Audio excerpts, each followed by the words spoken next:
What a brilliant start to the series. देखिए ये series वैसे ही बहुत इंटरेस्टिंग होने वाला है, इंडिया वर्सेस इंग्लैंड, बट उसके बाद just a fabulous start to this series. 8 wicket से 13 ओवर के भीतर और 132 पे आउट कर देना इंग्लैंड को is a big thing, because they are a dangerous side. There is no two ways about how dangerous this side is. लेकिन just a quick takeaway, 3 points quickly. Number 1, Arshdeep का वो पहला spell, I think that set the tone. मैं पहले ही देख रहा था जब वो वार्म अप कर रहे थे, मुझे सीरियसली, मैं मजाक नहीं कर रहा था, जितना स्विंग वो करा रहे थे प्रैक्टिस पे, क्योंकि जब ग्राउंड में आप पहले जाते हैं आपको दिखता है वो, he was swinging it around the corners. तभी मुझे लगा ये क्या, मैं मजाक नहीं कर रहा, मुझे एक वक्त लगा क्या वो टेप बॉल से स्विंग करवा रहे हैं, क्या टेप बॉल से कोई अलग बॉल से प्रैक्टिस कर रहे हैं।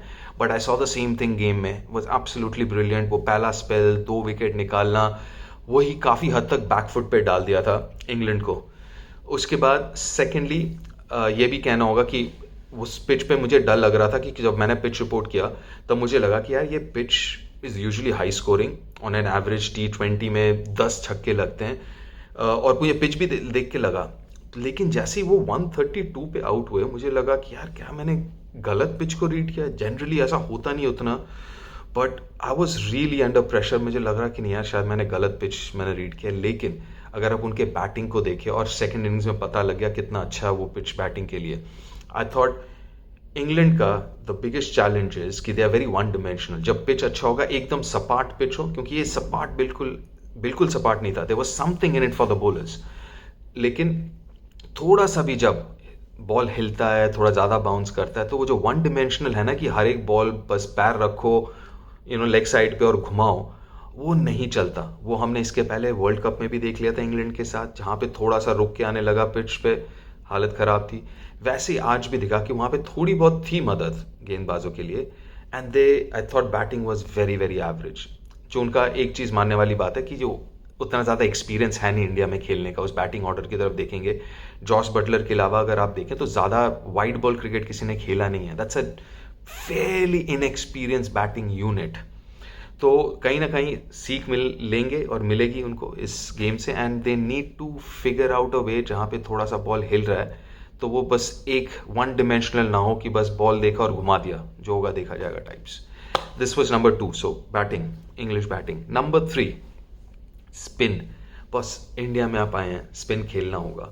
थोड़ा सा वाज लिटिल स्केप्टिकल इनिशियली कि 3 स्पिनर खिलाए, लेकिन बहुत अच्छा मूव कहना होगा गौतम का या कप्तान सूर्य का, टीम मैनेजमेंट का, कि 3 स्पिनर इस पिच के ऊपर।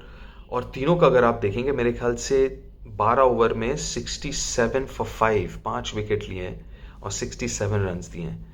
तो एक चीज़ तो तय है कि इससे एक टेम्पलेट सा भी मिल गया कि आगे चल के जो 4 वेन्यूज़ हैं, हालांकि चारों venues apart from Chennai can be very high scoring, लेकिन ये एक्लीज हील मिल गया है कि इंग्लैंड के जो है बल्लेबाज ये स्पिन बिल्कुल ही नहीं खेल सकते। इनका रिकॉर्ड वैसे भी खराब है और ये इनएक्सपीरियंस साइड है, अटैक देम विद स्पिन।